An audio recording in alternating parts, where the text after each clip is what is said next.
한 남성이 자동차 경적 소리가 시끄럽다고 항의한 장애인을 목검으로 때려 숨지게 한 혐의로 경찰에 구속됐습니다. 전주지방법원에서 징역 8개월을 선고받은 한 남성이 교도관을 밀치고 법정을 탈출했다가 5시간여 만에 붙잡혔습니다. 문재인 정부 출범 1년이 되면서 전북 인사 중용과 새만금 개발에는 긍정적인 반면 지역 현안과 경제 활성화는 기대에 미치지 못했다는 평가가 나오고 있습니다. 한국진 군산공장 폐쇄가 확정되면서 정부가 활용 방안을 모색한다고 밝혔지만 가능성이 희박해 지역 경제에 대한 우려의 목소리가 나오고 있습니다. 여러분 안녕하십니까? JTV 8시 뉴스입니다. 한밤중에 거리에서 시끄럽게 굴었다는 이유로 한 장애인이 지나가던 일행에게 목검으로 폭행을 당했습니다. 네, 결국 하루 만에 숨졌는데 사인은 외상에 의한 뇌출혈이었습니다. 오정현 기자의 보도입니다. 지체장애 4급 41살 A씨가 폭행을 당한 건 지난달 30일 자정 무렵. 동료들과 편의점 앞에서 술을 마시다 이미 술에 취한 47살 장모 씨 일행과 시비가 붙었습니다. 그러니까 요 앞에다가 세워놨는데 어떻게 이렇게 차를 뻥뻥거렸는데 그때부터 이제 싸움이 시작된 거지.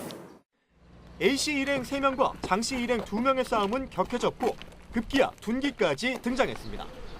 장씨가 자신의 차에서 목검을 꺼내와 휘두른 겁니다. 차로 가더니 그 목검을 갖고 오더라고요. 나무 목검. 그걸로 막 때리더라고. 뼈라도 부러지든지 하겠더라고 느낌에. 이렇게 탁 때리는데. 목검에 머리를 얻어맞은 A씨는 당장은 상처가 심하지 않아 일행들과 경찰 조사를 받았습니다. 하지만 곧 통증이 밀려오자 병원으로 옮겨졌는데 간단한 치료만 받고 돌아간 A씨는 결국 다음 날 저녁 집에서 숨진 채 발견됐습니다. 경찰은 장씨가 휘두른 목검에 맞아 숨진 것으로 보고 있습니다. 다리에 한 번, 머리 2번, 뒷머리를 그렇게 위에서 아래로 이렇게 내리치는 두개골 분쇄골절 및 혈관 파열, 뇌출혈입니다. 경찰은 상해치사 혐의로 장씨를 구속하고 장씨의 일행 48살 B씨를 불구속 입건했습니다. JTB 뉴스 오정현입니다. 재판을 받던 20대 피고인이 실형이 선고되는 순간 법정에서 도망쳤다가 5시간 만에 붙잡혔습니다.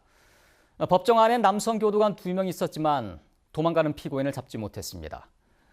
나금동 기자가 보도합니다. 전주지방법원 1호 법정입니다. 오늘 오후 2시 반쯤 모욕과 폭력 행위 등으로 재판을 받던 21살 A씨가 갑자기 법정 밖으로 달아났습니다. 재판부가 A씨에게 징역 8개월의 실형을 선고하려던 순간 옆에 있던 여성 보안관리대원을 밀치고 순식간에 법정을 빠져나간 겁니다. 피고인은 모욕 및 상해로 재판을 받으러 와서 선고가 내려지자 보안관리대원을 밀치고 도주한 사건입니다. 법정 안에는 여성 보안관리대원 외에도 남성 교도관 2명이 더 있었지만 달아나는 A씨를 붙잡지 못했습니다. A씨는 보안관리대원을 밀친 뒤 법원의 이 출입문을 통해 빠져나갔지만 이를 제지하는 사람은 아무도 없었습니다. 1호 법정으로 통하는 3곳의 출입문 가운데 일반인과 불구속 피고인이 드나드는 이 문은 늘 열려 있기 때문입니다. 출입문 자체를 불구속 피고인도 왕래하고 그러기 때문에 일단은 다 오픈되어 있는 상태입니다. 잠글 수도 없고. A씨는 지난해 전주에서 술을 마신 뒤 행인과 출동한 경찰관에게 욕설을 한 혐의로 구속영장이 발부된 상태였습니다. 그러나 A씨는 법정에서 실형이 선고되려는 순간 이에 불만을 품고 법정을 빠져나갔다가 도주 5시간 30여 분 만에 전주시 서신동의 친구 집에서 붙잡혔습니다. JTB 뉴스 나금동입니다. 문재인 정부가 출범한 지 1년이 됐습니다. 지난 1년간 전북 인사 중용과 새만금 개발에 힘이 실렸다는 긍정적인 평가가 나옵니다. 반면 지역 현안과 지역 경제 활성화 지원은 기대에 미치지 못한 면도 있습니다. 권대성 기자의 보도입니다. 1년 전 전북 도민들은 65%라는 전국 최고 지지율로 문재인 정부를 탄생시켰습니다. 호남의 수도 소외가 되는 이중의 상실감과 아픔, 제가 전북의 친구가 돼서 풀어가겠습니다. 약속드립니다. 인사차별을 바로잡겠습니다. 약속대로 새 정부에서는 전북 출신 26명이 청와대와 장차관, 공공기관장으로 발탁됐습니다. 이렇게 친근감을 느끼고 우리 편이라고 느껴지는 정부는 처음인 것 같습니다. 새만금 개발공사 출범 확정과 국제공항 건설 절차 이행 등 국정과제로 선정된 새만금 개발은 한층 속도를 내고 있습니다. 전북의 존재감을 인정받기 시작했지만 적지 않은 대선 공약과 현안에 대한 지원은 기대에 미치지 못했다는 지적이 있습니다. 전라도 새천년 공원 조성과 전주문화특별시 지정은 예산 반영과 법안 발의가 미뤄지고 있습니다. 금융도시 핵심 기반인 연기금 전문대학원 신설법의 국회 통과가 무산된 건 어이없게 교육부 반대가 결정적이었습니다. 전북 경제를 떠받쳐온 군산 조선소와 GM 군산공장의 재가동 방안 역시 안개 속입니다. 현대중공업 군산조선소 문제라든가 한국GM 철수 문제라든가 이런 문제 때문에 우리 도민들의 그리고 상공인들의 시름이 깊어만 가고 있습니다. 근본적인 지원책이 반드시 필요하다고 생각됩니다. 지난 1년간 전북에 대한 홀대를 바로잡겠다는 문재인 정부의 의지는 확인됐습니다. 남은 4년간 지역 현안과 경제 활성화를 위한 문재인 정부의 실천적인 지원이 뒤따를지 지켜볼 일입니다. JTB 뉴스 권대성입니다. 한국GM 군산공장의 폐쇄가 결국 확정됐습니다. 정부가 활용 방안을 모색하겠다고 밝혔지만 빠른 시일 안에 찾을 가능성이 희박해 지역 경제가 입고 있는 타격은 전방위로 확대될 것으로 보입니다. 보도에 송창용 기자입니다. 정부가 한국GM 정상화를 위한 산업은행과 GM의 협상안을 추진했습니다. 협상안은 산업은행과 GM이 71억 달러를 한국GM에 지원하고 GM이 한국에 아태지역 본부를 설치하는 내용 등을 담고 있습니다. 전북에선 정부가 이를 추진하는 과정에서 폐쇄가 예고된 군산공장의 정상화 방안이 담기길 기대했습니다. 하지만 기대는 물거품이 됐습니다. 정부는 GM 등 이해 관계자와 군산공장 활용 방안에 대해 적극 협의하겠다고만 밝혀 폐쇄를 기정사실화했습니다. 대신 추경을 통해 전기상용차 자율주행 전진기지 구축과 신재생에너지 산업 클러스터 조성 등 대체 산업을 육성하겠다고 밝혔습니다. 군산 지역에 정부가 전부처가 힘을 합쳐서 특단의 대책을 세워서 빠른 시간 내에 지역 경제가 되살아나고 안정화될 수 있도록 최선의 노력을 다하겠다는 말씀을 드립니다. 이에 따라 한국GM의 전신인 대우자동차가 1997년에 설립한 군산공장은 GM이 예고한 대로 이달 말에 문을 닫게 됐습니다. 협력업체 줄도산과 대량 실직 등 지역 경제가 입고 있는 타격이 전방위로 확대될 것으로 보입니다. 군산에 있는 협력업체들은 죽을 맛입니다.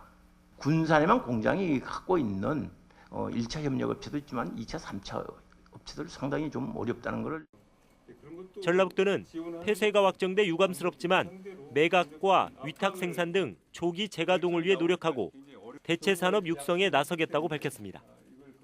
정부와 적극적으로 협의해서 신속하게 조기에 군산공장을 재가동하는 방안 찾는 게 저희가 할 일이라고 생각합니다. 하지만 매각과 위탁 생산 등을 통해 군산공장을 다시 가동시키려 한다 해도 많은 시간이 걸릴 수밖에 없고 추경안마저 국회 문턱을 넘지 못하고 있어 당분간 지역 경제는 극심한 침체에 빠질 것으로 우려됩니다. JTB 뉴스 송창용입니다. 기아에 허덕이는 나라에 쌀을 보내는 첫 출항식이 오늘 군산에서 열렸습니다. 이번 원조를 계기로 식량을 지원받던 나라에서 지원하는 나라로 위상이 바뀌게 됐습니다. 김진영 기자가 보도합니다. 화물차에 실려온 쌀 포대가 배로 옮겨집니다. 화물선 안은 쌀로 가득 찼습니다.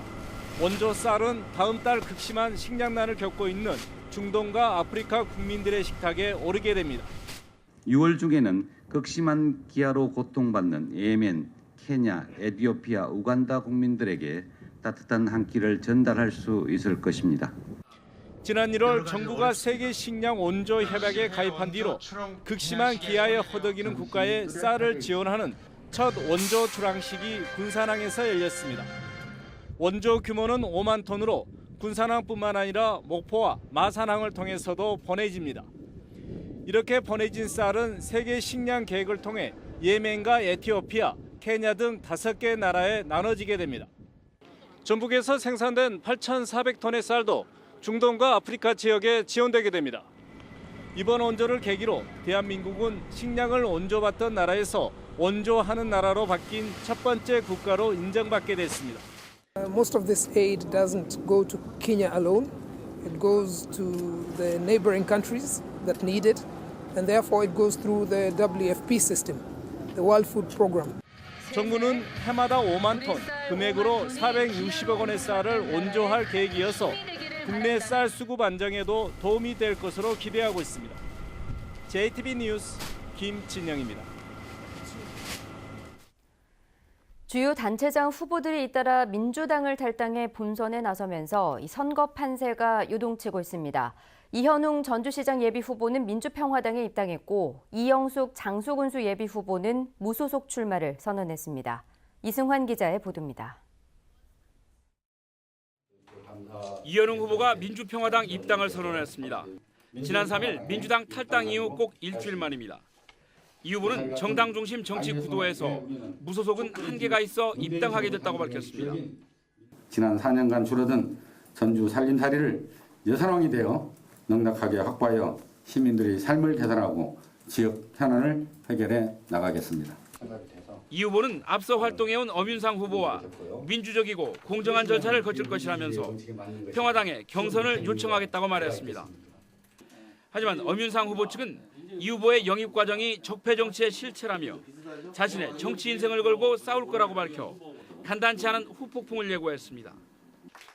평화당이 최종 후보를 결정하고 나면 도지사에 이어 전주시장 선거도 당대당 맞대결 구도가 돼 한층 치열한 경쟁이 예상됩니다.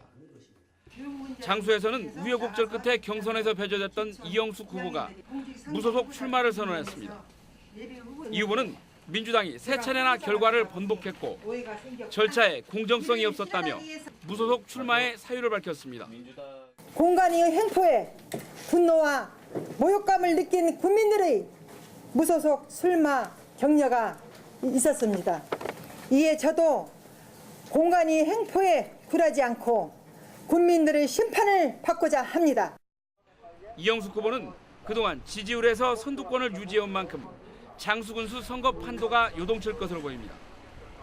민주당의 주요 후보들이 잇따라 탈당 후 민주당의 대항마로 나서는 길을 선택하면서 해당 지역 선거 구도에 큰 변화가 예상됩니다. JTB 뉴스 이승환입니다. 민주당의 단체장 경선 결과 장수에서는 장영수 전 도의원이, 순창에서는 황숙주 현 군수가 승리했습니다.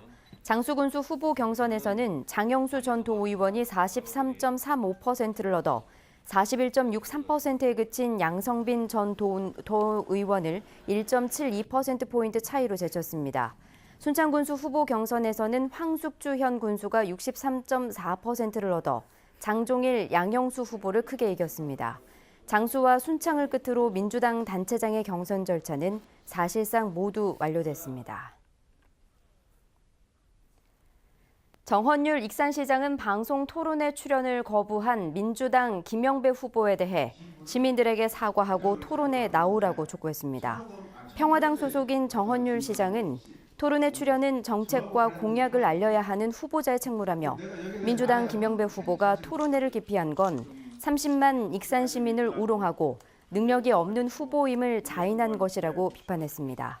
김영배 후보는 공천을 받고 보니 일정이 굉장히 빡빡하다면서 법정 토론회 이외에는 참석을 하지 않겠다고 밝혔습니다. 임정엽 민주평화당 도지사 후보가 송하진 도지사에게 지역경제 회생을 위한 끝장 토론을 제안했습니다. 임정엽 후보는 송 지사가 전기, 수소 그리고 자율주행차에 대한 종합투자를 요구했어야 했다고 지적했고 정부와 GM 협상에서 군산에 대한 지원은 빠질지도 모른다며 형식에 상관없이 끝장 토론을 하자고 말했습니다. 임 후보는 또 정부가 2년간 200척의 선박을 발주하는데 전북 몫으로 몇 척을 요구했는지 밝혀달라며 GM 대책을 제대로 검토하지 않아 골든타임을 날려버린 건 송 지사라고 공격 수위를 높였습니다.